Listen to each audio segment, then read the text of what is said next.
बिस्मिल्लाहिर्रहमानिर्रहीम। स्टूडेंट्स, आज हम वैक्सेस के बारे में पढ़ेंगे। वैक्सेस लिपिड की एक टाइप है, उसका एक ग्रुप है।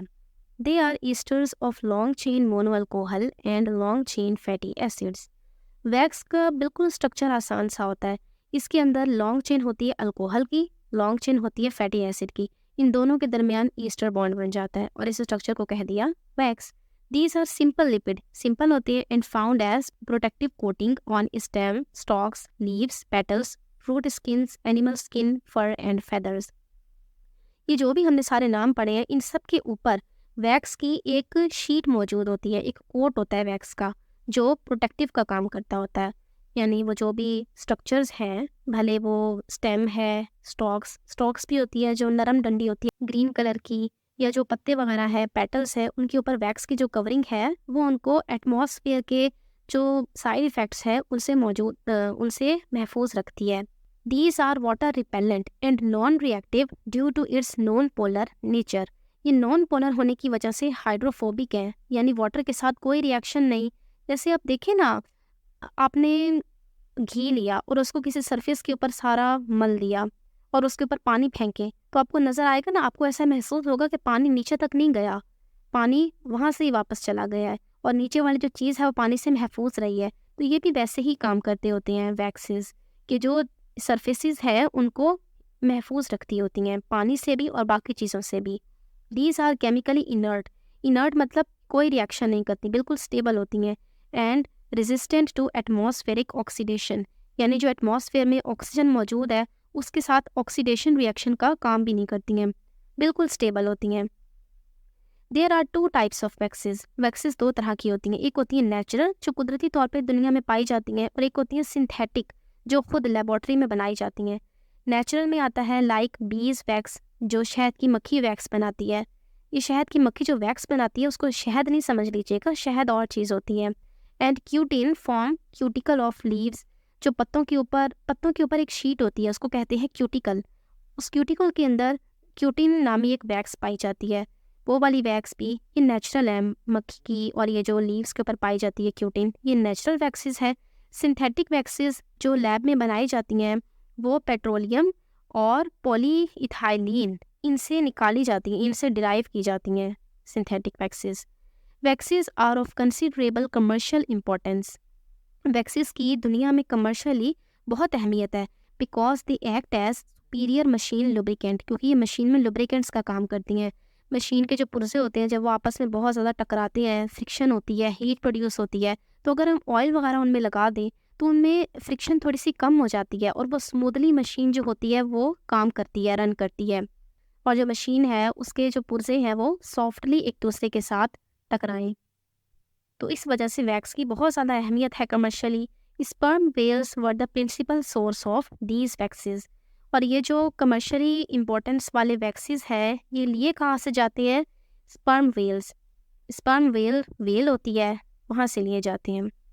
इस पिक्चर में देखिए आप, यहाँ पे एक वैक्स का फॉर्मूला बना हुआ है, पाल्मिटिक एसिड और ट्राइकोंटानोल। पाल्मिटिक एसिड एक फैटी एसिड है और ट्राइकोंटानोल एक अल्कोहल है। इन दोनों के दरमियान ईस्टर बॉन्ड बन गया और ये एक वैक्स बन गई। अगली लास्ट क्लास है हमारे पास टर्पिनॉइड। तो मेन लिपिड की 3 ही क्लासेस हैं, चार है, असाइल ग्लिसरॉल, फॉस्फोलिपिड, वैक्सेस और terpenoid. Terpenoid is a large and important class of lipid made up of isoprenoid units C5H8। Terpenoid के अंदर जितने भी मेंबर्स हैं वो सब के सब छोटे छोटे जिन यूनिट से मिलके बने होते हैं उनको कहते हैं isoprenoid unit. Terpenes, steroids, carotenoids and prostaglandins are type of terpenoids. ये टर्पिनॉइड क्लास के सारी टाइप्स हैं जिनको हम आगे पढ़ेंगे। These are found in cell membrane as cholesterol, as pigment like chlorophyll, fragrance as menthol. Fragrance के लिए मेंथोल जो है, या जो सेल मेम्ब्रेन में कोलेस्ट्रॉल पाया जाता है, या जो क्लोरोफिल है, ये सब चीज़ें टर्पिनॉइड्स ही हैं। अब हम इसकी टाइप्स देख लेते हैं। सबसे पहला है terpenes. Terpenes are the type of terpenoids which contain few isoprenoid units. इसके अंदर आइसोप्रेनॉइड यूनिट्स फ्यू मौजूद होते हैं, कुछ जैसे कि डाइटर्पीन्स सिर्फ 2 होंगे, ट्राइटर्पीन्स 3 होंगे। These small size terpenes are volatile in nature. ये स्मॉल साइज़ के जो टर्पीन्स हैं ये वोलेटाइल होते हैं। वोलेटाइल का मतलब होता है जो आराम से इवेपोरेट हो जाए रूम टेम्परेचर पर ही, एंड प्रोड्यूस स्पेशल फ्रेगरेंस, और ये फ्रेगरेंस खुशबू प्रोड्यूस करते हैं। Some of these are used in perfume, terpenes perfume में भी यूज़ होते हैं। आगे कुछ टर्पीन्स के नाम लिखे हुए हैं जो नेचुरली कुछ चीज़ों में पाए जाते हैं, जैसे कि मिर्सीन्स फ्रॉम ऑयल ऑफ बे। बे एक प्लांट है जिसको हम उर्दू में कहते हैं तेज़ पत्ता, देखा ही होगा ना, अपने चावल वगैरह में भी डाल लेते हैं। उसका जो ऑयल होता है उसके अंदर मिर्सीन नामी टर्पीन मौजूद होता है। जिरानियोल, इसके स्पेलिंग यहाँ किताब में गलत लिखे हुए हैं, ये वर्ड होता है जिरानियोल फ्रॉम रोज़। रोज़ के अंदर जिरानियोल नामी टर्पीन मौजूद होता है। Limonene from lemon oil, menthol from peppermint oil. इन ऑयल्स के अंदर भी अपने अपने टर्पीन्स होते हैं जो फ्रेगरेंस प्रोड्यूस करती हैं। Some component of vitamin A1, A2, chlorophyll molecules as well as some other molecules which utilized in the synthesis of rubber and latex. Rubber और लेटेक्स की सिंथेसिस में जो मॉलिक्यूल्स इस्तेमाल होते हैं, और विटामिन A1, A2 इनके कुछ कंपोनेंट्स, क्लोरोफिल मॉलिक्यूल के कुछ कंपोनेंट्स, इनके अंदर भी टर्पीन्स होते हैं। आगे हैं steroids. Steroids is a type of terpenoid which form steroid nucleus made up isoterpenoid units contain 17 carbon atoms arranged in 4 attached rings. Steroid का एक खास स्ट्रक्चर होता है, ये देखिए इस पिक्चर में, इसके अंदर 4 रिंग्स होती हैं। आइसोप्रिनॉइड यूनिट्स इन 4 रिंग्स में अरेंज्ड होते हैं। इन 4 रिंग्स में से देखें जो 3 है ये हेक्सागोनल है यानी 6 कोनों वाली, और एक है पेंटागोनल यानी 5 कोनों वाली। और इस पूरे स्ट्रक्चर में टोटल 17 कार्बन एटम हैं, और ये यूनिट्स आइसोप्रिनॉइड ही हैं जिनके अंदर ये 17 कार्बन एटम्स हैं।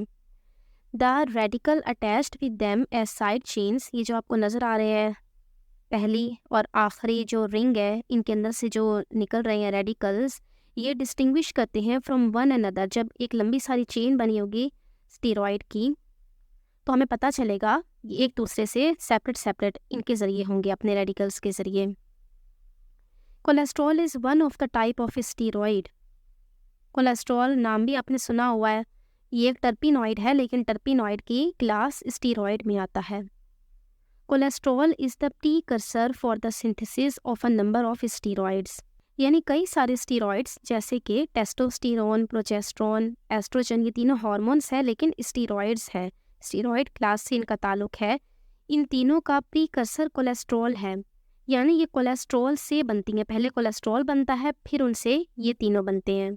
आगे है कैरोटीनॉइड्स। इट इज़ पॉलीटर्पीन्स, यानी इसके अंदर काफ़ी सारे टर्पीन्स होते हैं।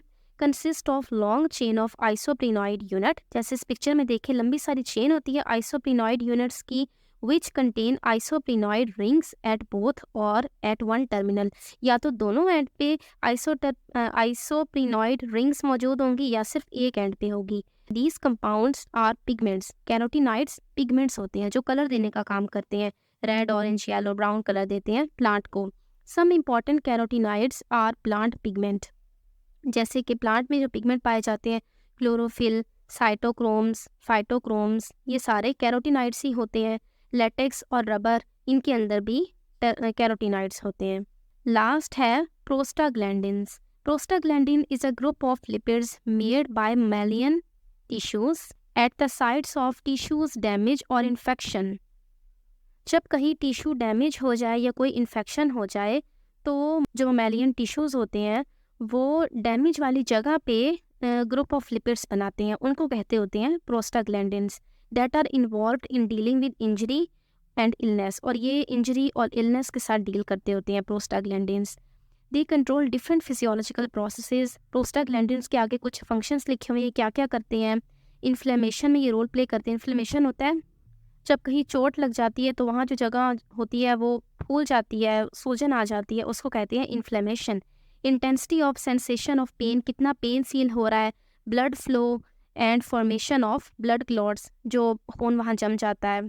इम्यूनिटी, जो इम्यूनिटी मतलब जरासीम से हिफाजत वाला जो प्रोसेस है।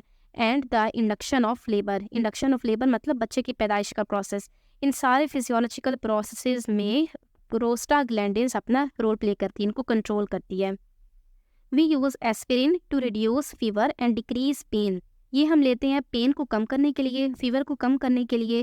Depend on the inhibition of prostaglandin synthesis. और ये काम कैसे करती है? ये प्रोस्टाग्लैंडिन जो बॉडी में बन रहा है उसको रोकती है बनने से, क्योंकि वही ये इन्फ्लेमेशन वगैरह में रोल प्ले करता है ना, तो ये उसको रोकती है ताकि इन्फ्लेमेशन ना हो। अगर आपको मेरी टीचिंग मेथड की समझ आती है तो प्लीज़ आप मुझे कमेंट में बताएं। ये मेरे लिए आपकी तरफ से एक मोटिवेशन होगी और ताकि मैं ये काम जारी रख सकूं। अल्लाह हाफिज़।